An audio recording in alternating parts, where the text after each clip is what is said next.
আমি আজকে mango ice cream বানাবো, তার জন্য আমটা নিয়ে নিয়েছি। আমটা এখন আমি মিক্সিতে পেস্ট করে নেব। মাত্র 3টে উপকরণ দিয়ে বানাবো।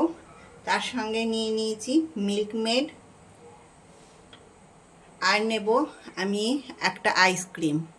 তাহলে দেখুন কিভাবে আমি বানাচ্ছি। আমি আইসক্রিমটা খুব ভালো করে ফাটিয়ে নেব। আপনারা চাইলে এখানে ফুল ক্রিমও দিতে পারেন। ফুল ক্রিম এখানে আমি পাইনি, সেই জন্য আইসক্রিম দিয়ে আমি করছি এটা। ফুল ক্রিমটা দিয়ে আপনারা প্রথমে খুব ভালোভাবে এরকম করে মিশিয়ে নেবেন, ভালো করে ফাটতে থাকবেন। ফাটলে সেটা সবটা মিশে যাবে। এদিকে আমি ম্যাঙ্গো পাল্পটা মিক্সিতে পেস্ট করে নিয়েছি। তারপরে আমি এর মধ্যে মিল্ক মেড দেব।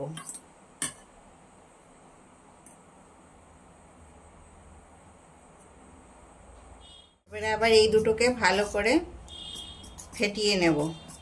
এবারে এই ম্যাঙ্গো পাল্পটা এর মধ্যে আমি ঢেলে দেব।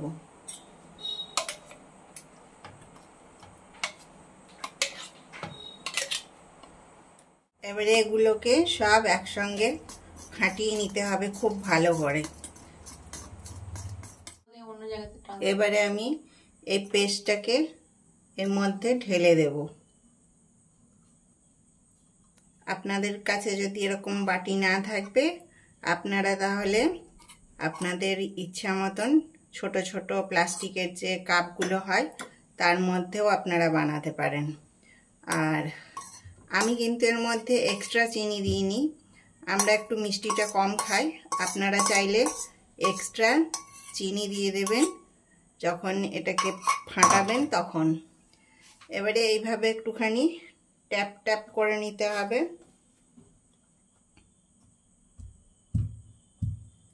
ট্যাপ ট্যাপ করার পর এটা আমি ঢাকনা দিয়ে ঢেকে দেব। আর ডিপ ফ্রিজে 9 থেকে 10 ঘন্টা রেখে দেব। তারপরে 9 থেকে 10 ঘন্টা পর আবার আপনাদেরকে কেটে দেখাবো।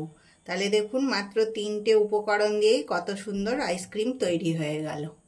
আইসক্রিমটা দেখুন কত সুন্দর জমে গেছে। এবারে আমি আইসক্রিমটাকে বার করব।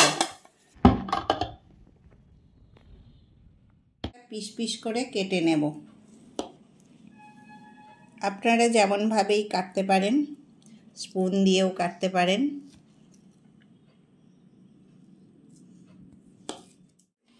আপনাদের কেমন লাগলো এটা জানাবেন।